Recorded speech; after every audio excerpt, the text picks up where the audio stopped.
గౌరవ ముఖ్యమంత్రి శ్రీ నారా చంద్రబాబు నాయుడు గారి ఆధ్వర్యంలో ఎన్డీఏ కూటమి ప్రభుత్వం ఏర్పడిన తర్వాత 2 రోడ్లు రహదారులు గత ప్రభుత్వంలో అన్నీ పాడైపోయి గుంతలు, నడవలేని పరిస్థితులు, బండ్లు నడపలేని పరిస్థితులు, ఇలాంటి నేపథ్యంలో వారితో విసిగి వేసారిపోయి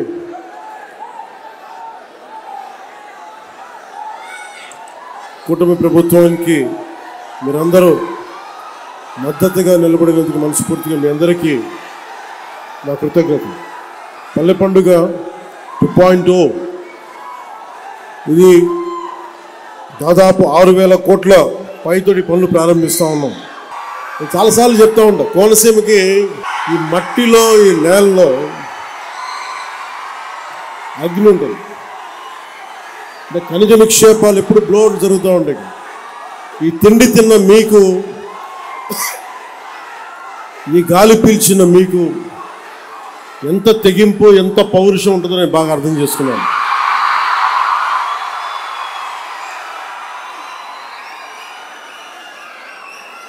ఆడపిల్లలకు కూడా ఎంత తెగింపు ఉంటుంది. ఇక్కడ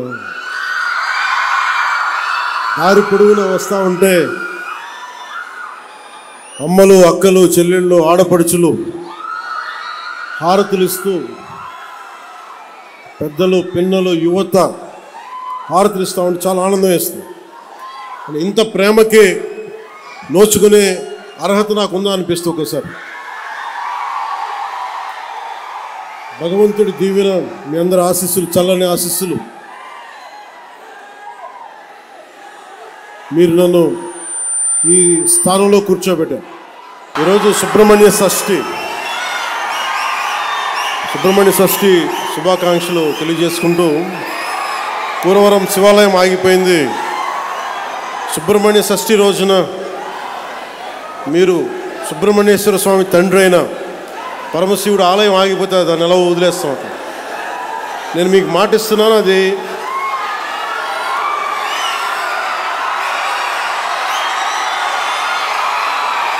పూర్తి చేద్దాం. టైం లైన్ చెప్పడానికి నాకేముందంటే, నాకు అది ఏ స్థాయిలో ఉందో తెలియట్లేదు.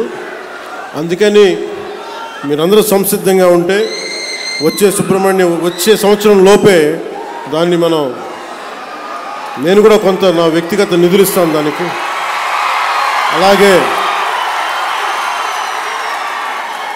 అలాగే మన ఎండోమెంట్స్ డిపార్ట్మెంట్తో మన మంత్రి గారితో కూడా మాట్లాడి దానికి కావాల్సిన నిధుల్ని నేను సమకూర్చి మీకు పరమశివుడి ఆశీస్సులు ఉండేలాగా మనందరికీ ప్రయత్నం నేను చేస్తాను. ఏంటమ్మా మీ లెటర్స్ ఇవన్నీ ఏం రాశారు లోపల? ఇవన్నీ చదివి మీకు పంపిస్తాను.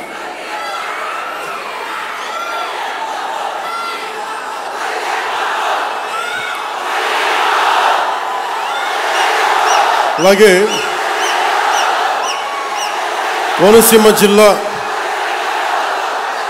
మినీ గూడ్స్ యూనియన్ డ్రైవర్ సోదరులందరికీ కూడా జీవో 20,000 ఏదో పెట్టారు. కొత్తగా వచ్చిన జీవో స్పాట్ క్యాష్ అనేది మీరు చెప్తా ఉన్నారు. దీన్ని ఒకసారి అధికారులతో మాట్లాడి, ఇలాంటి పిచ్చి పనులు చాలా చేశారు. గ్రీన్ ట్యాక్స్ తగ్గించాం మనం, అందుకని దీన్ని ఎలా కరెక్ట్ చేయాలి ఒకసారి అధికారులతో మాట్లాడి, మీరు ఇబ్బంది పడకుండా దీని మీద ఒక ప్రయత్నం చేస్తాను. అంతేగాని మీరు నన్ను రోడ్డు మీద ఆపేసి గొడవలు పెట్టుకోకండి నాతో. ఒకసారి ప్రేమ ఎక్కువ ఉన్న చోట ఏమైపోతుందో హక్కు వచ్చేస్తుంది. సో ఆ హక్కుతో అంటే ముఖ్యంగా నేను పర్యటనలోకి వచ్చినప్పుడు వచ్చే ప్రతి ఒక్కరికి ప్రేమతో పలకరించే ప్రతి ఒక్కరికి కూడా నా విన్నపం, నాకు సెక్యూరిటీ ఇబ్బందులు ఉన్నాయి నాకు. సో ప్రతిసారి బయటికి రావాలంటే అది బుల్లెట్ ప్రూఫ్ వెహికల్ అవటం వల్ల డోర్ చాలా బరువు ఉంటుంది. అలాగే ఒకసారి రోడ్ల మీద నుంచి బయటకు వద్దామంటే కొన్నిసార్లు సెక్యూరిటీ సిబ్బంది అధికారులు కూడా మాకు ఇబ్బంది అవుతుందని. అంటే మీరు మన అభిమానులు కానీ మనల్ని ప్రేమించే జనసేన అభిమానులు కానీ ఎంత బలంగా ఉంటారంటే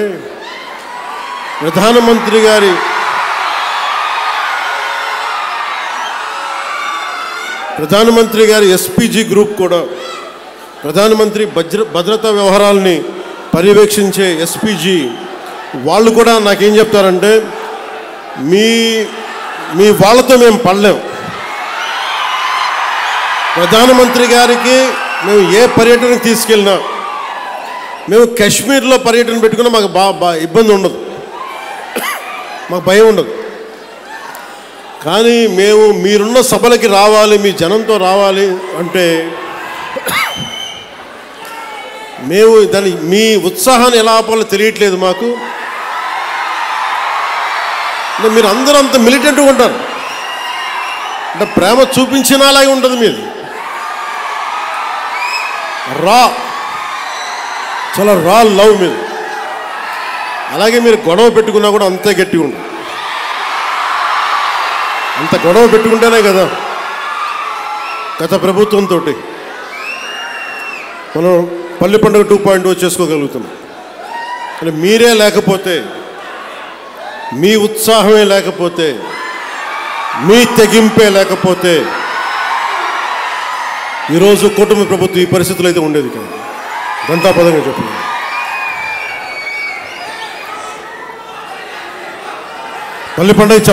పల్లి పండుగ గురించి చెప్పబోయే ముందు ముఖ్యంగా ఇక్కడున్న జెన్జీ 20 ఏళ్ళు 2000 తర్వాత పుట్టిన పిల్లలు, యువత, నేను మీ భవిష్యత్తు కోసం ఆలోచిస్తున్నాను. అది ఆఖరిలో చెప్తాను. మీ భవిష్యత్తు కోసమే నేను ఆలోచిస్తున్నాను. మిగతా వారి సంగతి నాకు తెలియదు, కానీ నా వరకు నేను చెప్పుకోగలను. నేను చాలా 15 సంవత్సరాలు ప్రైమ్ కెరీర్ నాది. 2003, 2004, 2005 నుంచి నా జస్ట్ కెరీర్ టేకాఫ్ అవుతా ఉంది. ఎవరైనా సరే ఒక 50-55 ఏళ్ళు వచ్చాక పాలిటిక్స్ గురించి ఆలోచిస్తారు. నేను ఎర్లీ 20s 20 వయసులో ఉన్నప్పుడు ఆలోచించాను. దేనికంటే నేను వచ్చే తరం కోసం ఆలోచించాను, పుట్టబోయే తరం కోసం ఆలోచించాను. ఆ అనుభవమే, ఆ నిర్ణయమే నన్ను మీకోసం అండగా నిలబడేలా చేసింది.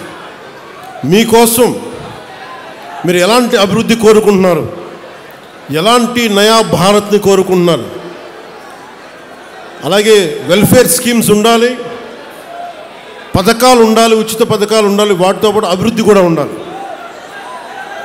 కేవలం పథకాలనే నమ్మి, కేవలం ఉచిత పథకాలనే నమ్మి, కేవలం వెల్ఫేర్ స్కీమ్స్నే నమ్మి ముందుకెళ్తే అది ఎంతవరకు సాధ్యపడద్దు నాకు తెలియదు. ఎందుకంటే కేవలం వెల్ఫేర్ స్కీమ్సే ఓట్లు తీసుకురావు. బీహార్లో కూడా మనం చూసాం. బీహార్ ఎన్నికలు కూడా ఒక్కొక్కరు అన్ని లక్షల ఉద్యోగాలు ఇచ్చేస్తాం అన్నీ చెప్పినా కానీ వాళ్ళు ఎందుకు ఆర్జేడీ లాంటి పార్టీని ఎందుకు గెలిపించలేదు అంటే ఈ జనరేషన్ మేల్కొంది, ఈ జెన్జీ, ఈ కొత్త తరం మేల్కొంది. మేము మిమ్మల్ని రకరకాలుగా విడగొట్టి విభజించి పాలిస్తే మీరు నమ్మడానికి సిద్ధంగా లేరు. ఇది నేను 2004లో నేను గ్రహించాను. పుట్టే తరం, పుట్టబోతున్న తరం కొత్త తరం, అది నవతరం, అది రక్తాలు సలసల కాగే యువతరం, అది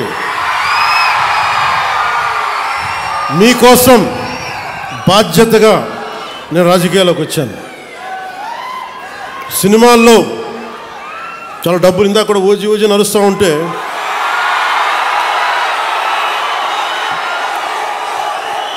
ఓజీ లాంటి సినిమాలు మనం 2004 తర్వాత కొట్టేవాళ్ళం.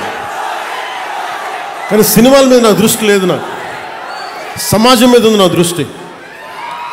ఈ మధ్యన మీరు బాధపడుతున్నారని చెప్పి కొంచెం దృష్టి పెట్టాను ఓజీ గురించి. మరీ రాజకీయం, సమాజం అని మమ్మల్ని ఏడిపిస్తున్నాడు, మమ్మల్ని తలెత్తుకోలేకపోతున్నాం మన అభిమానులు అందరూ మాట్లాడుతూ ఉంటే ఒక్కసారి మీకోసం దృష్టి సారించాం. ఎందుకంటే నాకు సినిమాలు ఒకే నా బతుకు తెరువు, నా జీవనాధారం. రాజకీయం నా బాధ్యత, నా దేశభక్తిని చూపించుకోవడానికి, నా సామాజిక బాధ్యతను నిర్వర్తించడానికి నేను ఎంచుకున్న బాధ్యత ఇది. సో మీకోసం ఇలా చేయబట్టే నేను దాదాపు ఈ రోజున పల్లె పండుగ ఈ 2.0 సందర్భంగా మనం దాదాపు 6,000 కోట్ల రూపాయలతోటి పనులు మొదలు 6,787 కోట్ల రూపాయలతోటి 13,326 గ్రామ పంచాయతీల్లో 53,382 పనులని మనం ప్రారంభించబోతున్నాం. దీనికి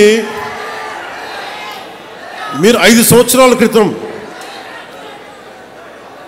గత ప్రభుత్వ పాలన చూశారు.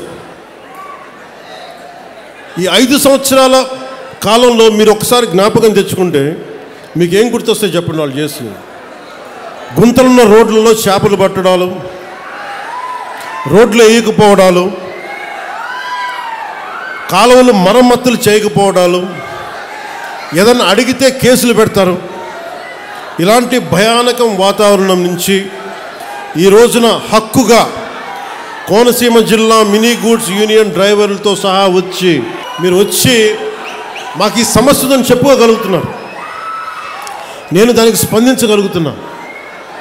కానీ ఇదే మీరు గత ప్రభుత్వంలో కానీ ఒక్క ఎమ్మెల్యే దగ్గర కూడా మీరు చేయగలిగేవాళ్ళం. ఎంత భయపెట్టారు మిమ్మల్ని, ఎంత భయానకం వాతావరణం క్రియేట్ చేశారు. అంటే ఇదంతా మీరు ఒక్క యువత తీసుకున్న నిర్ణయం.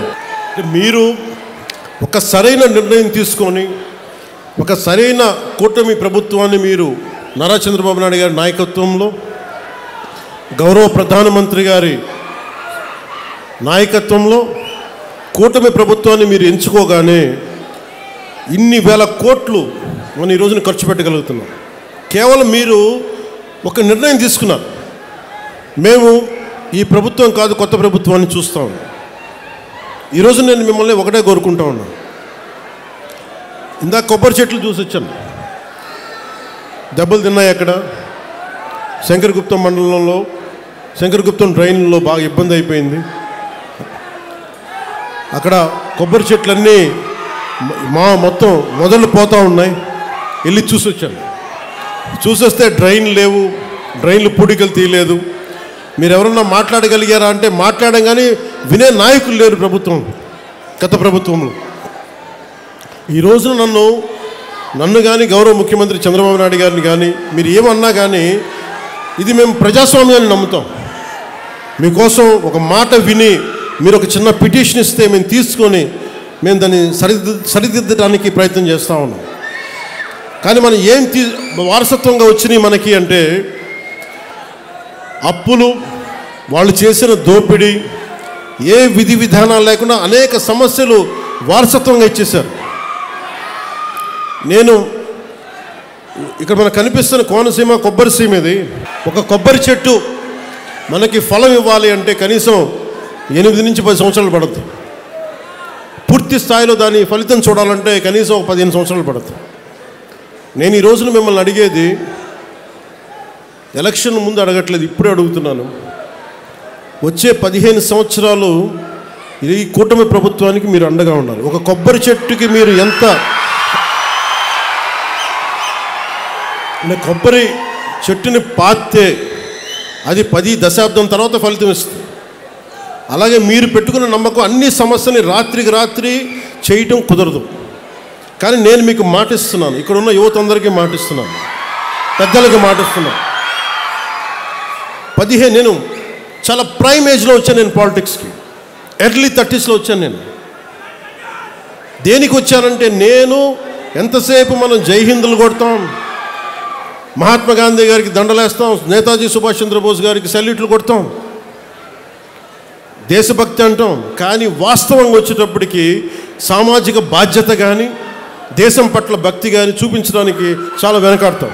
నేను ఎప్పుడు వెనకాడలా, ఒక అడుగు ముందుకేశాను. గెలుస్తానో ఓడిపోతానో, అసలు ఉంటానో పోతానో నాకే తెలియదు. నేను ఒక విప్లవ స్ఫూర్తితో అడుగుపెట్టాను. నేను నా సమాజం కోసం నిలబడాలి, నా దేశం కోసం నిలబడాలని ఆ కమిట్మెంట్. అసలు ఈ ఎన్నికల్లో నేను నేనే గెలుస్తానో లేదో నాకు తెలియదు, నేను ఓడిపోతానో లేదో నాకు తెలియదు, గెలుస్తానో లేదో నాకు తెలియదు. ఒకే ఒక హోప్ ఇచ్చింది నాకు, రాజోలు హోప్ ఇచ్చింది పోయిన ఎన్నికలు. ఈరోజు కూటమి ప్రభుత్వం చూస్తున్న 151 శాసనసభ్యులు కానీ 21 పార్లమెంట్ సభ్యులు కానీ వీటికి మూలాధారం, వీటికి అంకురార్పణ రాజోల్లో పడింది 2019. ఒక చిన్న దీపం మిగతా దీపాలను ఎలా వెలిగిస్తుందో, ఒక కొవ్వొత్తిని వెలిగించి ఎలాగ మిగతా 5 కొవ్వొత్తులు మనం ఎలా వెలిగించాము, 5 దీపాలు మనం ఎలా వెలిగించాము ఒత్తుల్ని, అలాగా నాకు 2019లో మీరు వెలిగించినది చిన్నపాటి ఆశ, మినుకు అంటే విజయం. వెళ్ళిపోయిన ఎమ్మెల్యే,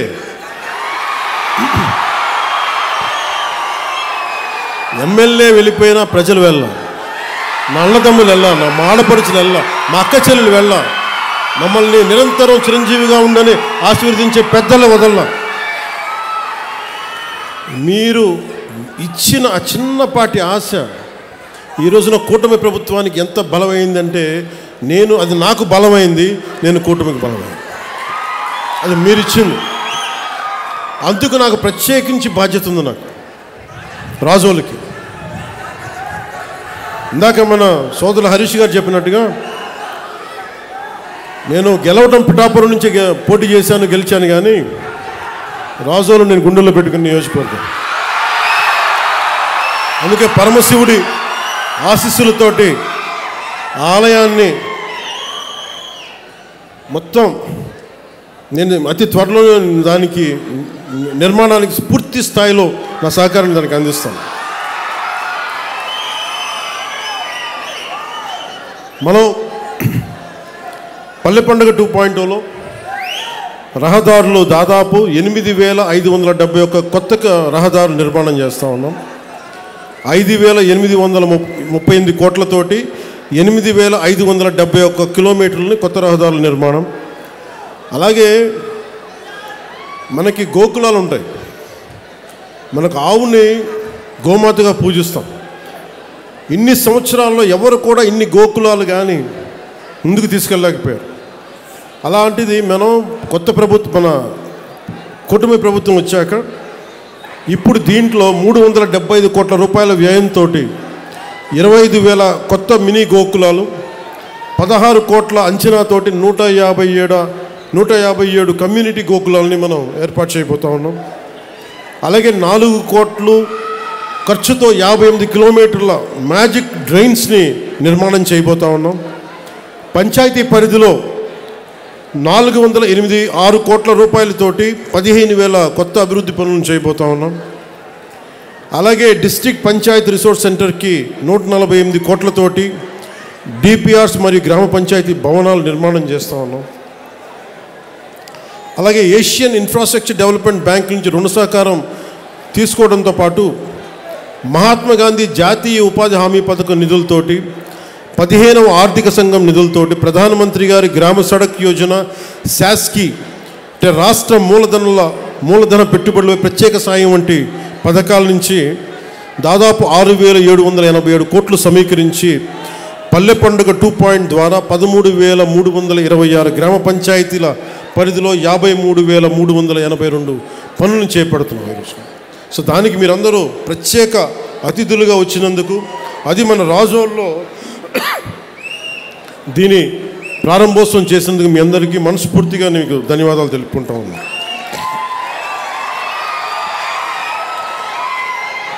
ముఖ్యంగా మన కోనసీమ జిల్లాల రహదారులు దుస్థితి చూశాక ఈ జిల్లాకి అదనంగా 100 కోట్ల రూపాయలు ప్రత్యేకంగా మంజూరు చేస్తూ ఉన్నాం. కాకపోతే వేసిన రోడ్ల మీద మీరు బైక్లో ఫాస్ట్గా వెళ్ళకండి, జాగ్రత్తగా ఇంటికి వెళ్ళండి. మీరు బైక్లో ఫాస్ట్గా వెళ్ళడానికి రోడ్లు వేయట్లా, జాగ్రత్త ఇంటికి వెళ్తారు. అలాగే వాడపల్లి శ్రీ వెంకటేశ్వర స్వామి ఆలయం భక్తుల 7 వారాల స్వామిగా భావించే ఈ పవిత్ర క్షేత్రానికి సౌకర్యవంతంగా చేరుకునేందుకు కొత్త రహదారి నిర్మించాలన్న అభ్యర్థనలను గౌరవ కొత్తపేట శాసనసభ సభ్యులు శ్రీ బండారు సత్యానందరావు గారు గతంలో నాకు దృష్టికి తీసుకొచ్చారు. ఆ విజ్ఞప్తిని గౌరవించి గోదావరి ఏటిగట్టు మీదుగా ఆలయాన్ని నేరుగా కలుపుతున్న 7 కిలోమీటర్ల రహదారి కోసం 6 కోట్లు ఇదివరకే మంజూరు చేశాం. రావులపాలెం మార్గంలోని ఇరుకు రోడ్డు ట్రాఫిక్ సమస్యలకు ఇది చాలా స్పష్టమైన పరిష్కార మార్గం తీసుకొస్తుంది. ఇది క్లుప్తంగా పల్లె పండుగట్టు. మనం భవిష్యత్తు గురించి మాట్లాడుకుందాం ఈ రోజున. కోనసీమ ఇది కేరళ లాంటి స్థాయి ఉన్న పర్యాటక శక్తి సత్తా ఉన్న ప్రాంతం ఇది కోనసీమ. ఇందాక రైతాంగంతో మాట్లాడతా, కొబ్బరి రైతాంగంతో వాళ్ళు ఇది చెప్పారు నాకు, ఈ మనకి పూడికలు తీయలేదు, దానివల్ల ఉప్పు నీరు ఇట్లాగ ఉండిపోయి కొబ్బరి చెట్లు మొదల దాకా పోతున్నాయి. ఏం చేయాలంటే నేను చెప్పాను, దానికి కావాల్సిన 22 కోట్లు 23 కోట్లు ఖచ్చితంగా దాన్ని ముందుకు తీసుకెళ్ళి ఇచ్చేస్తాం. కానీ దానికంటే నేను ఆలోచిస్తుంది చాలా పెద్ద ప్లాన్ ఆలోచిస్తాను. మన కోనసీమ గురించి ఆలోచిస్తున్నాం. రైల్వే లైన్ ఒకటి ఉంది,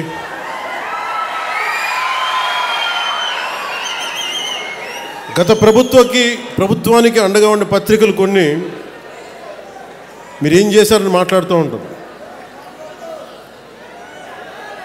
మేము మీలాగా దోచేయట్లా, మీలాగా ఎవరన్నా పిటిషన్ ఇస్తే భయపెట్టట్లా, ఇన్ని వేల కోట్లు ఖర్చు పెడతా ఉన్నాం, అందరికీ సకాలానికి జీతాలు ఇస్తూ ఉన్నాం, మీరు ఇచ్చిన దానికంటే పెన్షన్లు ఇంకా బలంగా ఇస్తున్నాం, వికలాంగుల పెన్షన్లు బాగా ఇస్తున్నాం మీకంటే కూడా. వీటన్నిటి మధ్యలో ఛాలెంజ్ ఏంటంటే వీళ్ళు ఏది కూడా మీ దృష్టిలో పెట్టుకోవాల్సింది ముఖ్యంగా యువత. ఎందుకంటే నేను 2014లో 9లో మాట్లాడినప్పుడు చాలామందికి నేను మాట్లాడుతుంది ఎంతవరకు వాస్తవ రూపం దాలుస్తుంది, నేను పడికట్టు పదాలతో మాట్లాడే రాజకీయ నాయకుడు నేను కాదు, నాకు తెలియదు. నేను ప్రేమగా మాట్లాడతాను, గుండెల్లోంచి మాట్లాడతాను. నాకు 2 మాటలు నాకు తెలియదు. గొడవ పెట్టుకున్నా ప్రేమించిన ఒకటిలాగా ఉంటుంది, గొడవ పెట్టుకుంటే శత్రువు అనుకుని గొడవ పెట్టుకుంటాను, మళ్ళీ వెనక్కి వెళ్ళను. ప్రేమించిన నా ఇంట్లో వాడిని కూడా ప్రేమిస్తాను. సో నేను మీకోసం నేను ఉన్నాను ఇక్కడ.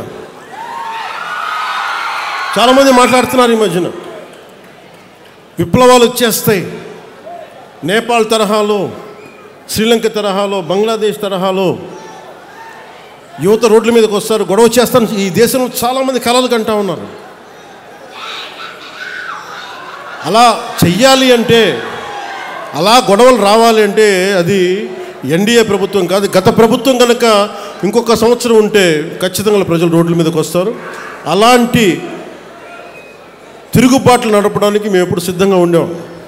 అదృష్టవశాత్తు మన ప్రజాస్వామ్యం చాలా బలమైంది, మీ నిర్ణయం అమూల్యమైంది. కాబట్టి గొడవలు లేకుండా ఒక్క ఓటు అనే ఒక ఆయుధంతో మొత్తం ప్రభుత్వాన్ని మార్చేశారు మీరు. ఇప్పుడు మన ముందున్న బాధ్యత ఏంటి? మా ముందున్న బాధ్యత, నేను మీ భవిష్యత్తు కోసం ఆలోచిస్తున్నా. మీకు ఎలాంటి ఉపాధి కావాలి, ఎలాంటి మీకు టాలెంట్ ఉంటే మీకు అద్భుతంగా ఉంటుంది. ఉదాహరణకి మన కోనసీమ వాతావరణం తీసుకుందాం. ఇక్కడ బ్యాక్ వాటర్స్ ఉన్నాయి. కేరళలో బ్యాక్ వాటర్ టూరిజం చాలా అద్భుతమైంది. ఎక్కడెక్కడో విదేశాల నుంచి ఆ పడవల్లో ఉండి అక్కడే వాళ్ళు వండుకొని వాళ్ళకి బోల్డంత డబ్బులు వస్తాయి అక్కడికి. దానివల్ల బోల్డంత ఉపాధి అవకాశాలు, బోల్డంత మనకి టూరిజం ఇన్కమ్. అలాగే తమిళనాడులో షూటింగ్లకి తమిళనాడుకి వెళ్తారు, వద్దు అవసరం లేదు. మన కోనసీమ వస్తే అసలు కొబ్బరి తోపులు చూస్తే ఎంత అద్భుతంగా ఉంటుంది ఇక్కడ. ఈ అందాన్ని ఎక్కడన్నా కొట్టగలవా? తిరిగి సృష్టించగలవా ఈ అందాన్ని? సో దీన్ని సినిమాల ద్వారా కానీ అంటే ఎన్ని అవకాశాలు ఉన్నాయి అంటే మనం చేసుకోవడానికి కోనసీమకి అన్ని అవకాశాలు. అలాగే యువతగా పిచ్చి తెగింపు ఉంది మీ దగ్గర. ఏం తెగింపు ఉంది? మీరు పట్టుకున్న జెండా కర్రే అది ఒక తుపాకీలాగా అయిపోతుంది మీ చేతుల్లో.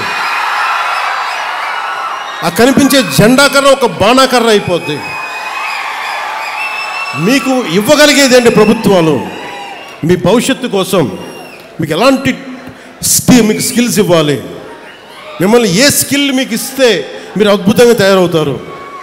అంతేగాని కూర్చోబెట్టి నేను కోరుకుంటున్నది ఒకటే, ఒక దేశం తాలూకు నిజమైన డెవలప్మెంట్ ఎప్పుడంటే వెల్ఫేర్ స్కీమ్స్ తగ్గి ఉపాధి అవకాశాలు పెంచగలిగితే ఆ దేశం నిజమైన అభివృద్ధిలోకి వెళ్తుంది. ప్రస్తుతానికి మనం ఇస్తున్న వెల్ఫేర్ స్కీమ్స్ అన్నీ ఉండాలి, కానీ నిజమైన అభివృద్ధి ఎట్లా అంటే వెల్ఫేర్ స్కీమ్ అవసరం లేని పరిస్థితుల్లో అత్యంత తక్కువ శాతం ప్రజలు ఉండాలి. ఎక్కువ శాతం ప్రజలు వాళ్ళ స్వయం శక్తి మీద, వాళ్ళ కాళ్ళ మీద వాళ్ళు నిలబడగలిగే సత్తాని ప్రభుత్వాలు కానీ పాలసీలు, పబ్లిక్ పాలసీల ద్వారా కానీ తీసుకురాగలిగితే అది నిజమైన అభివృద్ధి. నారా చంద్రబాబు నాయుడు గారి నాయకత్వంలోని కూటమి ప్రభుత్వం, ప్రధానమంత్రి గారి నాయకత్వంలోని కూటమి ప్రభుత్వం ఆ దిశగానే ఆలోచిస్తూ ఉంది. వెల్ఫేర్ స్కీమ్స్ ఉంటాయి. వెల్ఫేర్ స్కీమ్స్తో పాటు అసలు వెల్ఫేర్ స్కీమ్ పరిస్థితుల్లో కంటే కూడా అభివృద్ధిని ఎలా చేయాలి, మనం ఏ రకంగా తీసుకెళ్ళాలి, ఏ రోడ్లు, నేను ఏ మూలకెళ్ళండి రోడ్డు మీదకి వచ్చినా, ఏ మూలకెళ్ళినాక నన్ను అడిగేది ఒకటే. మొన్న ఏదో ఏ ఊరు వెళ్ళాం, మొన్న ఏ ఊరు వెళ్ళిందమ్మా, మన ఐఎస్ఐ జగన్నాథపురం ఫస్ట్ మన ఏలూరు వెస్ట్ గోదావరి వెళ్తే ఒక ఆడపడుచు బిడ్డను తీసుకొని గొడవ పడతా నా దగ్గరకు వచ్చి, అసలు పోలీసుని అందరినీ నెట్టి నా దగ్గరకు వచ్చి అదేదో ఇస్తుంటే ఫైన్ నాకు అంటే నాకు ఇబ్బంది ఎలా ఉంటుందంటే ఒకసారి నాకు బయట ఏం జరుగుతుందో అర్థం కాదు. బయటికి వద్దాం రోడ్లో నుంచి అంటే, బండిలో నుంచి అంటే ఒకవైపు మీద పడే మన అభిమానం, ప్రేమ అభిమానం, నేను బయటికి రాలేదు. వీటి మధ్యలో చాలామంది పిటిషన్లు ఇస్తూ ఉంటారు. నేను తీసుకోలేక కాదు, నాకు అది పొగరు కూడా కాదు, నాకేం నిస్సహాయత. ఒకవేళ పాపం సెక్యూరిటీ వాళ్ళు కూడా అందరూ చూస్తూ ఉన్నారు, వాళ్ళు కూడా 100 మందిని తోయగలరు, 500 మంది వస్తే వాళ్ళు కూడా ఎక్కడ తోస్తారు. ప్రధానమంత్రి గారు ఎస్పీజీ చేతులు ఎత్తేస్తారు ఒకసారి. మీరు దయచేసి రావద్దని కోరుకుంటున్నాం. మీరు రాకపోతే మాకు చాలా సంతోషం, కానీ ప్రధానమంత్రి నన్ను కోరుకుంటారు రమ్మని చెప్పి, అందులో తప్పదు. కానీ మన ఐఎస్ జగన్నాథపురం వెళ్తే ఒక ఆడపడుచు కూర్చొని రోడ్డు అందరితో మనకి కొట్లాడి పోట్లాడి, నేను ఇంకా ఆవిడ పరిస్థితి చూసి ఆపాను. ఇవ్వండమ్మా అంటే ఆవిడొచ్చి ఒకటే ఒక అడిగింది, అన్న మాకు రోడ్డు లేదన్నా ఇక్కడ. ఒక ఆడపడుచు వచ్చి బిడ్డని చంకనెత్తుకొని అడుగుతుంది, రోడ్డు అడుగుతుంది, ఇన్ఫ్రాస్ట్రక్చర్ అడుగుతుంది అమ్మాయి. కనీసం రోడ్డు వేయండి మాకని. నాకు ఇచ్చి ఒక 2000 పెన్షన్ ఇమ్మని అడగట్లేదు ఆవిడ, నా బిడ్డకి ఉచిత చదువు ఇమ్మని అడగట్లే. కానీ ఏమడుగుతుందంటే ఒక రోడ్డు వేయండి అన్నాను. అంటే రోడ్డు అనేది ఎంత కీలకమైందంటే ఈ పల్లి పండుగ నేను అంత కమిటెడ్గా నేను చేస్తున్నాను. నిధులు లేకపోయినా, రకరకాల మనకి ఒత్తిళ్ళు ఉన్నా కానీ, పాపం ఎన్ని ఒత్తిళ్ళ మధ్య మన ముఖ్యమంత్రి గారు ఉన్నా నేను వెళ్ళి నాకు ఏం చేస్తారో తెలియదు సార్, నాకు రోడ్లు వేయాలి, రోడ్ల మీదకి వెళ్ళలేకపోతున్నాం మేము. మన కమిట్మెంట్ ఇది. అంటే పాప ఆయన కింద పడి తర్జన భర్జనలు పడి పాపం ఈరోజు మనకి ఇన్ని కోట్లు ఇవ్వగలుగుతున్నాడు, అంటే కేంద్ర ప్రభుత్వం కానీ రాష్ట్ర ప్రభుత్వం కానీ.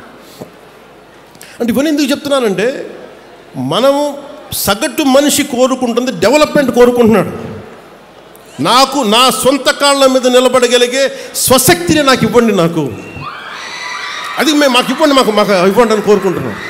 నేను ఆ దిశగా నేను ఆలోచిస్తున్నాను. ఎందుకంటే ఎంతసేపు చేపలు పట్టి కూడా నేర్పించాలి, కానీ చేపలు ఇవ్వడం ఒక్కటే సరిపోదు. కొన్నిసార్లు అవసరం, కొంతమందికి అవసరం. దివ్యాంగులు ఉంటారు, వాళ్ళు పనులు చేసుకోలేరు. కానీ దివ్యాంగుల్లో కూడా ఎంత గొప్ప వాళ్ళు ఉన్నారంటే, నేను మన పిఠాపురంలో వెళ్తే పెన్షన్ ఇస్తే ఆవిడ తిరిగి వచ్చి, అన్న దీన్ని ఎవరికన్నా ఇంకొక లేని వాళ్ళకి ఇవ్వండి అని చెప్పి దివ్యాంగురాలు ఒక ఆవిడ వచ్చింది. అంటే ఈ స్థాయిలో ఉన్నారు మనుషులు, ఇంత గొప్ప వాళ్ళు ఉన్నారు. సో నేను కోరుకుంటుంది, మీకు బలమైన భవిష్యత్తు ఇవ్వడానికి నేనున్నాను. మీకోసం మీ ఆశలు, మీ కోరికలు, మీ ఆశయాలు, మాకు భవిష్యత్తు కావాలి, ఉపాధి కావాలి, పరిశ్రమ రావాలంటే మాకు స్కిల్ డెవలప్మెంట్ కావాలి, స్కిల్ డెవలప్మెంట్ కావాలంటే మీ ఏదైనా చదువుకోవాలి. లేదంటే నేను ఎదిగిపోయాను కానీ నాకు చదువుకోవడానికి లేదంటే మీకు నైట్ టైమ్స్ ఉండే మీకు రాత్రుల పూట వయోజన విద్యలు ఏమైనా ఉన్నాయేమో, ఇప్పుడు స్కిల్ అప్గ్రేడేషన్ ఏదైనా కావాలేమో. ఇలాంటివన్నీ ఆలోచించడానికి it takes a lot of time, చాలా సమయం అవసరం పడుతుంది. మీరు బైకుల మీద, రోడ్ల మీద మీరు యాక్సిలేటర్ ఇస్తూ ఉంటే నాకు ఏం అర్థమో తెలుసో నాకు. మీ ఎనర్జీ అది, మీ శక్తి. మీ శక్తిని దేశం కోసం, సమాజం కోసం ఛానలైజ్ చేయగలిగితే మనం అమెరికాకి వెళ్ళాల్సిన అవసరం ఉంటుందా? మన రాజోల నుంచి గల్ఫ్కి వెళ్ళాల్సిన అవసరం ఉంటుందా? 15,000 కుటుంబాలు రాజోల నుంచి గల్ఫ్కి వెళ్ళే అవసరం ఉంటుందా? మనకే ఇక్కడ సంపద అద్భుతంగా ఉంటే. ఇవన్నీ నేను కోరుకుంటున్న భారతదేశం, స్వయం శక్తి మీద నిలబడే భారతదేశం, ఎవరికి తలవంచని యువ భారతం నేను కోరుకుంటున్నాను. ఏ దేశానికి తలవంచని యువ భారతం. మీలో ఉన్న నిగూఢమైన శక్తిని, మీలో ఉన్న అణగారిన శక్తిని బద్దలు కొట్టి బయటికి తీసే నాయకత్వం కావాలి ఇక్కడ. ఆ నాయకత్వం ఈరోజు మీరు ఇచ్చారు. మీరు కుటుంబ ప్రభుత్వం దగ్గర మీకు అండగా నిలబడ్డారు. లా అండ్ ఆర్డర్ ఒకటి. గంజాయి, నేను గంజాయిని చూస్తూ ఉంటాను. గంజాయి ఎందుకు తాగుతారు? హై కావాలి వాళ్ళకి, ఏదో సాధించాలని. యువతకు నేను ఇదే చెప్తున్నాను, జెన్జీ యువతకి. గంజాయి మత్తులో మీరు వెళ్తున్నారు అని చాలా, మీరని కాదు, జస్ట్ చేసేవాళ్ళకి చెప్తున్నాను. మీరు get in to martial arts నేర్చుకోండి. కొట్లాడి బాక్సింగ్ నేర్చుకుని తిరగండి, పరిగెట్టండి. మీకు going to some kind of sports. అప్పుడు హై తెలుస్తుంది మీకు. గంజాయి మత్తుల్లో, మాదక ద్రవ్యాల్లో ఉండదు. చాలా ఫ్రస్ట్రేషన్స్ ఉంటాయి మీ అందరికీ. నాకు ఫ్రస్ట్రేషన్స్ ఉండే 20s. నేను దాన్ని ఛానలైజ్ చేశాను. మార్షల్ ఆర్ట్స్కి వెళ్ళాను. నేను ఒక నిర్ణయం తీసుకొని నన్ను డిసిప్లిన్ చేసుకుంటే ఈరోజు నాకు ఇంతమంది నిలబడ్డారు. మీలో ఒక్కొక్కడు నేను నిర్ణయం తీసుకొని నేను ఒక్కడినంటే అది ఏ స్థాయికి వెళ్ళింది? ఒక దేశ ప్రధానమంత్రి గారికి మనం కూర్చొని దృష్టిలో పడేంత స్థాయికి వెళ్ళింది. అలాంటిది మీలో ఎంత నిగూఢమైన శక్తి ఉంది ఒక్కొక్కరిలో. నేను మిమ్మల్ని కోరుకునేది, మిమ్మల్ని పథకాల పేరు మీద మిమ్మల్ని మెత్తని వ్యక్తులుగా చేయడానికి నాకు ఇష్టం లేదు. నాకు పథకాలు మీరు నడిచే వరకే. మీరు ఒకసారి మీ స్వయం శక్తి మీద మీకు నడిచారా, ఎవరి అవసరం రాదు, రాకూడదు కూడా. అలాంటిది మీరు గుర్తుపెట్టుకుని, నేను దేహి అంటే బాగుంటుందా మీకు? నేను అవసరం ఒకసారి అడుగుతేమో, కానీ రోజు దేహి అంటే ఒకరోజు ఇస్తారు, 2 సంవత్సరాలు ఇస్తారు, 3 సంవత్సరాలు ఇవ్వకపోతే ఏం చేస్తాం మనం? అందుకని నేను కోరుకుంటుంది ఏంటంటే, భవిష్యత్తులో నిజమైన అభివృద్ధి భారతదేశానికి, ఇది ఒక ఆంధ్రప్రదేశ్కే కాదు. ఉదాహరణకి నేను వెళ్ళి మన మంత్రివర్గం అందరితో మీటింగ్ చేశాను. మీటింగ్ చేస్తే ఈరోజు వాళ్ళు చాలా గొప్పగా, ఆర్భాటంగా 5 లక్షల ఉద్యోగాలు ఇచ్చామని చెప్పి సచివాలయాలని చెప్పారు పోయినసారి. వెళ్ళి చూస్తే వాస్తవానికి 4 లక్షల లోపే. ఇంకా 50,000 భర్తీ ఉంది ఒక చోట, ఒక పార్ట్లో. సో ఇవన్నీ చూస్తే వాళ్ళకి ఏ సర్వీస్ రూల్స్ అప్లై కావు. ఉట్టి పన్యానికి ఉద్యోగాలు ఇచ్చేశారు. ఎవరి దగ్గర నుంచి డబ్బులు తీసుకోవాలో తెలియదు, ఎవరు వాళ్ళకి హెడ్డో తెలియదు. ఇంత అగమ్య గోచరంగా ఒక పద్ధతి పాడు లేకుండా విభజించేశారు, ఉద్యోగాలు ఇచ్చేశారు. వాళ్ళకి ఎలా ప్రమోషన్స్ వస్తాయి, ఒక డిజిటల్ అసిస్టెంట్ ప్రమోషన్ ఎలా వస్తుంది, లేదంటే ఈ కూర్చున్న ఒక సర్వే అసిస్టెంట్కి ఎలా ప్రమోషన్ వస్తుంది, ఏమి లేవు, సర్వీస్ రూల్సే లేవు. అంటే అలాంటి మీరు కూర్చొని తలలు నిమిరి, అంటే మీరు నాతో సహా ప్రతి రాజకీయ నాయకుడిని కూడా మీరు శల్య పరీక్షలు పెట్టాలి. యువత శల్య పరీక్ష మీరు పెట్టాలి. ఎందుకని మీరు బాధ్యతగా ఉంటే తప్ప నాయకులందరికీ భయం రాదు. నాతో సహా ముఖ్యమంత్రి గారు కానీ, నేను కానీ శాసనసభలో ఇదే చెప్పాం. మేము తప్పు చేస్తే మేము బాధ్యత వహిస్తాం. మాతో కూడా ఎవరిని ఉపేక్షించేది లేదు. అండ్ మేము దానికి అకౌంటబిలిటీ తీసుకుంటా ఉన్నాం. ఇది సాక్షాత్తు శాసనసభలో చెప్పాం. మేము శాసనసభలో ఏం మాట్లాడినా అది ఒక శాసనం అవుతుంది. సో మేము తప్పు చేసినా, గౌరవ ముఖ్యమంత్రి గారు కూడా చెప్పింది, మేము ఎవరైనా తప్పు చేసినా శిక్ష మాకు కూడా పడాల్సిందే. అలాంటిది ఎమ్మెల్యేల పనితీరు మీద కావచ్చు, కూటమి నాయకుల పనితీరు మీద కావచ్చు, మీరు ఓట్లేశారు, మీరు అడగాల్సిన అవసరం ఉంది. మీరు అలాగే ఒకటి, మీకు హక్కు ఉండాలి అంటే మీరు బాధ్యత కూడా చూపించాలి. రాజ్యాంగం ఈ రోజున కాన్స్టిట్యూషన్ డే, ఈ రోజున రాజ్యాంగ దినోత్సవం. రాజ్యాంగ దినం మనం ఏం చెప్తాం? రాజ్యాంగ దినోత్సవం మనకి మన ఫండమెంటల్ రైట్స్, నీ ప్రాథమిక హక్కులు, నువ్వు right to live, right to educate, ఇవన్నీ ఉంటాయి. అలాగే నీ బాధ్యతలు ఏంటి? అలాగే నేను ప్రతి పౌరుడు కూడా బాధ్యత ఏంటి? ఇక్కడున్న జెన్జీ యువతను అడుగుతున్నాను, మీ బాధ్యత. సమాజం పట్ల మీకు బాధ్యత ఉంది, దేశం పట్ల మీకు బాధ్యత ఉంది, ఈ సంస్కృతి పట్ల మీకు బాధ్యత ఉంది. ఇవన్నీ మీరు నిర్వర్తించగలిగితే మీకు అప్పుడు హక్కు వస్తుంది. మీరు నిలబడితే ఇంకొక నిలదీసే హక్కు మీకు వస్తుంది. ఈ రోజున, ఈ రాజ్యాంగ దినోత్సవం రోజున ఒకటే ఒక సందేశం నాది. మీరు నిలబడితే, మీరు మీ ఆశయాలకి మీరు నిలబడి మీ బాధ్యతల్ని మీరు నిర్వర్తిస్తే, ప్రతి ఒక్క పొలిటికల్ వ్యవస్థలో ఉండే ప్రతి ఒక్కరిని, వార్డు మెంబర్ దగ్గర నుంచి ఎంత పెద్ద స్థాయి నాయకుడి దగ్గరికైనా సరే నిలదీసే హక్కు మీకు వస్తుంది. అది మర్చిపోకండి. ఇది నేను ఎందుకు ఇంత ధైర్యంగా చెప్తున్నాం మేమందరం కుటుంబ ప్రభుత్వం తరపున అంటే, మేము ఈ దేశం బాగుండాలి. ముఖ్యమంత్రి గారు కూడా పదే పదే చెప్తుంది, అసలు మనకి ఎవరన్నా డబ్బున్న వాళ్ళని కొంతమంది దత్తత తీసుకోండి, దత్తత తీసుకొని వాళ్ళకి ఎంటర్ప్రెన్యూర్స్, కుటుంబాల నుంచి ఒక ఎంటర్ప్రెన్యూర్ కావాలి ఆయన కోరిక. సో అలాగా అంటే ఇది చాలామంది కలిసికట్టు రావాలి సమాజ నిర్మాణానికి. అందుకని మీరు కూడా ఈ నిర్మాణంలో భాగస్వామ్యం తీసుకోండి. నేను మళ్ళీ 14 రోజుల తర్వాత మళ్ళీ రాజోలు వస్తాను. నేనేం చెప్పాను అధికారులకి, కోనసీమకి ఒక కాంప్రహెన్సివ్ ప్లాన్, ఒక సమగ్రమైన విధి విధానాలతోటి, ముందు రైతాంగానికి, కొబ్బరి రైతాంగానికి కావాల్సిన విధి విధానాలతో ఒక ప్రణాళికతోటి 45 రోజుల్లో వస్తాం పండగ తర్వాత. ఈ లోపల నేను ఇంక 14 రోజుల తర్వాత వస్తాను. దానికి ఏం పనులు చేయమని చెప్పి అధికారులకి ఆదేశించాను. అలాగే మీకు కూడా మీరు నన్ను పని చేసుకునే వెసులుబాటు ఇవ్వండి చాలు. నాకు 2 ఇవ్వండి. మీరు నాకు పని చేసే వెసులుబాటు ఇవ్వండి. 2, 15 సంవత్సరాలు ఒక కొబ్బరి చెట్టును కాపాడుకుంటే అది ఇంటికి పెద్ద కొడుకు అంటారు. కూటమి ప్రభుత్వాన్ని ఒక పెద్ద కొడుకులా కాపాడండి. మీరు ఈ పెద్ద కొడుకుని మీరు కాపాడితే పెద్ద కొడుకు మీకు భవిష్యత్తు ఇస్తాడు. ఇది రాజోలు తాగదు, కోనసీమ తాగదు, ఆంధ్రప్రదేశ్ తాగదు, దేశం కలుతుంది. మీరు అంటే అదే చెప్తున్నాను, రాజోల్ నుంచి మొదలైన ప్రయాణం పైదాకా వెళ్ళాలి. మీ చేతుల్లో ఉన్నది. నాకు ఇవ్వగలిగేదల్లా, నేను మిమ్మల్ని నమ్మాను, మీకోసం నిలబడతాను. నేను అద్భుతాలు రాత్రికి రాత్రి చేస్తానని చెప్పను. రోడ్లు రాత్రి వేయలేం, కానీ మీకోసం నిలబడతాం. మీకు ఏదైనా సమస్య ఉంటే మీరు పాలు పంచుకోవాలంటే నన్ను పవన్ కళ్యాణ్ అవసరం లేని స్థాయిలో దేశం ఉండాలి, పవన్ కళ్యాణ్ అవసరం లేని స్థాయిలో రాజోలు ఉండాలి. నేను వస్తేనే సమస్య తీరుద్దంటే తప్పు కదా. వ్యక్తి సెంట్రిక్, పర్సనల్ సెంట్రిక్ డెమోక్రసీ అయిపోయింది, dangerous. It should be citizen centric democracy. అక్కడున్న ఆడపిల్ల నాకు పని అవ్వట్లేదంటే మీరు ధైర్యంగా వెళ్తే మీరు గొంతు తెరిస్తే పని అయిపోవాలి మీకు.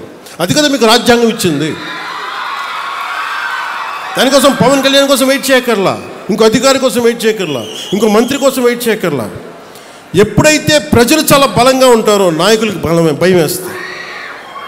You have to become an vote bank. ఇప్పుడు చూడండి, గత ప్రభుత్వం మళ్ళీ ఏం మాట్లాడుతున్నారు, మేము భవిష్యత్తులో ఇవి చేస్తాం ఉన్నారు. మీకు 5 సంవత్సరాల సమయం ఇస్తేనే మీరు ఏం చేయలేకపోయారు, రాష్ట్రాన్ని ఇంత అస్తవ్యస్తంగా చేశారు. ఇంకొకసారి మీరు వస్తే ఏం జరుగుద్ది? అదే వద్దని చెప్పి మేము ప్రజలు పక్కన పెట్టారు. ఈ రోజుకి వాళ్ళు తీర్థాన్ని మార్చుకోవట్లేదు. చాలా తక్కువ సార్లు గత ప్రభుత్వం గురించి మాట్లాడతారు. వాళ్ళు ఈ రోజుకి వాళ్ళ బూతులు మారట్లేదు, వాళ్ళ బుద్ధులు మారట్లేదు. నేను ఇంకా మీరు సామాజిక మాధ్యమాల్లో తిడుతూనే ఉన్నారు. మళ్ళీ ఇంకొకసారి హెచ్చరిస్తున్నా. పిఠాపురంలో ఒకసారి చెప్పాను మీకు, మళ్ళీ మీరు కూర్చొని పాత పద్ధతిలో కనుక మళ్ళీ నాయకులు మళ్ళీ మీరు పిచ్చి ప్రలాపనలు చేస్తే పర్యవసానాలు చాలా తీవ్రంగా ఉంటాయి, గుర్తుపెట్టుకోండి. మిమ్మల్ని మీరు కానీ మీ నాయకులు కానీ మీరు ఒక క్రమబద్ధంగా ఒక పద్ధతిలో మమ్మల్ని విమర్శిస్తే తప్పులను మేము సరిదిద్దుకుంటాం, వివరణిస్తాం. అలా కాకుండా వ్యక్తిగతంగా మళ్ళీ పాత పద్ధతిలో చేస్తే ఈసారి నేనే చెప్తున్నా. మీరు పవన్ కళ్యాణ్ మంచితనం చూశారు, పవన్ కళ్యాణ్ సహనం చూశారు, పవన్ కళ్యాణ్ గట్టితనం మీరు చూడలేదు ఎప్పుడు. దయచేసి అక్కడ దాకా తీసుకెళ్ళకండి. ఎందుకంటే నాకు క్షమ ఉండదు నా దగ్గర. మీలాంటి వాళ్ళకి రిపీటెడ్ అఫెండర్స్కి, క్రైమ్ చేసి తప్పించుకుందాం అనుకున్నోడికి, రిపీటెడ్ అఫెండర్స్కి నా దగ్గర క్షమ ఉండదు. చాలా భరిస్తాం, చాలా సహనంతో తీసుకుంటాం. కానీ పదే పదే కూర్చోబెట్టి మేము ఏదైనా చేస్తామని మీరు మళ్ళీ పాత పద్ధతిలో చేస్తే వీఆర్ క్లోజ్గా మానిటర్ చేస్తున్నాం. ఎవరు ఏం మాట్లాడుతున్నారు, ఎవరు ఏం చేస్తున్నారు, మీకు అవకాశం ఇస్తున్నాను. మీరు ప్రజాస్వామ్యబద్ధంగా విమర్శించండి, సహృదయతో కూటమి ప్రభుత్వం తీసుకుంటుంది. మళ్ళీ హద్దులు దాటి మాట్లాడి మేమే వచ్చేస్తాం 29లో అంటే నేను చెప్తున్నాను కదా, మళ్ళీ ఈ రోజున నా రాజోలు గడ్డ సాక్షిగా చెప్తున్నాను కదా.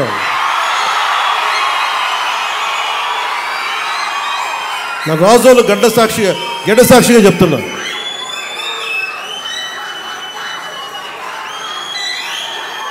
మీరు అలాంటి ఆశలు పెట్టుకోకుండా జరగవే. ఎందుకంటే ప్రజలు మమ్మల్ని నమ్మారు, మేము వాళ్ళ ముందుకు తీసుకెళ్తాం.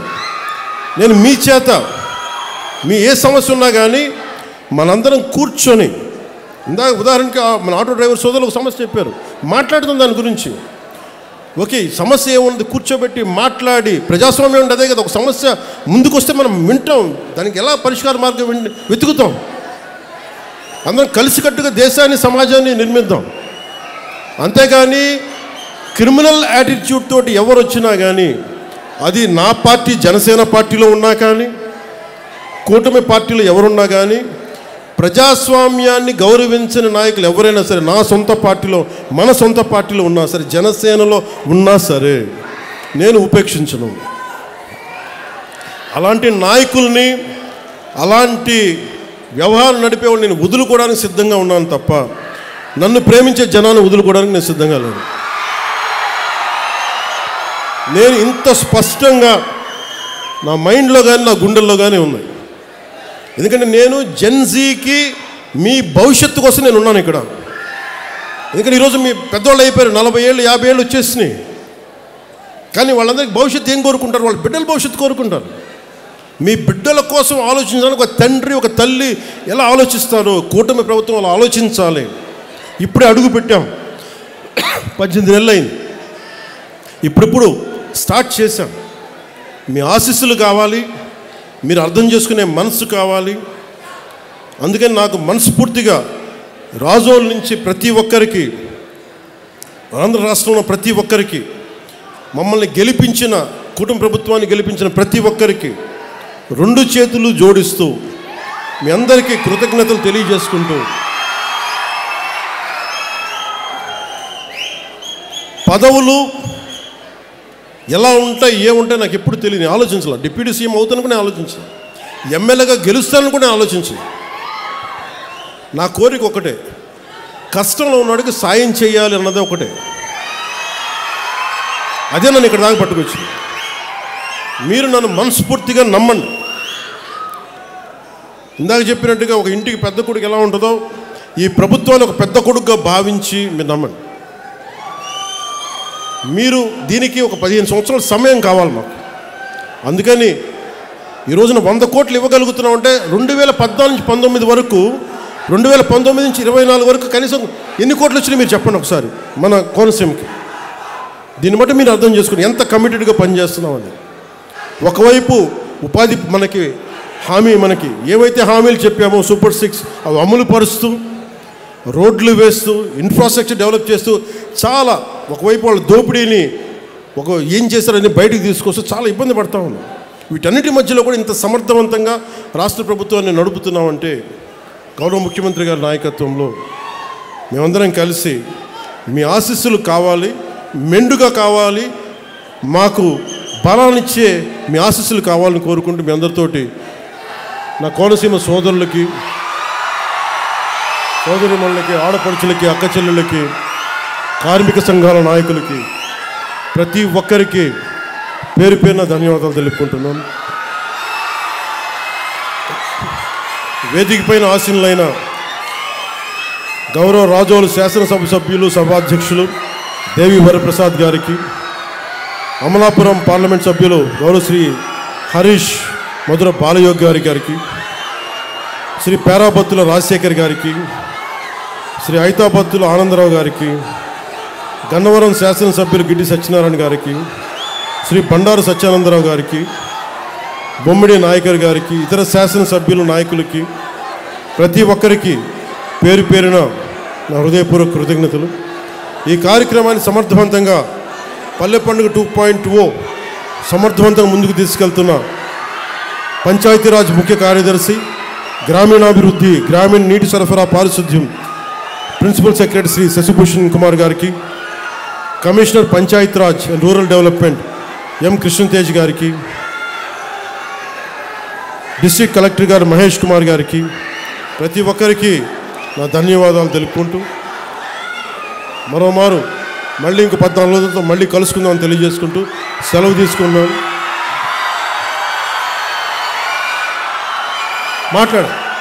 అంటే ఓఎన్జీసీకి సంబంధించి దానికి చెప్పాను ఆల్రెడీ, దాని మీద మాట్లాడుతున్నాను. అంటే ఇదేమవుతుందంటే ఇది చాలా మనం పని అయ్యేలా మాట్లాడాలి, గొడవ పెంచేలా మాట్లాడకూడదు. ఏదన్నా సరే పరిశ్రమలు కావాలి, పరిశ్రమల ద్వారా కొంత కాలుష్యం ఉండటం తప్పదు అది. కానీ కాలుష్యాన్ని ఎంత తగ్గించగలం, అలాగే ఎంత మనకి దానివల్ల జరిగే నష్టాన్ని ఎంత నివారించగలం, దాని మీద నాకు అవగాహన ఉంది. అధికారులు కూడా చెప్పారు, ఓఎన్జీసీ సంబంధించి మన కొబ్బరి చెట్లు కూడా ఏదన్నా ఇంపాక్ట్ అవుతున్నాయా అనేది కూడా దాని గురించి కూడా ఉంది. మాట్లాడి ఓఎన్జీసీ గెయిల్ బాధ్యతలకి అది కూర్చోబెట్టి దృష్టిలో ఉంది మాట్లాడాలి. Thank you. జై హింద్.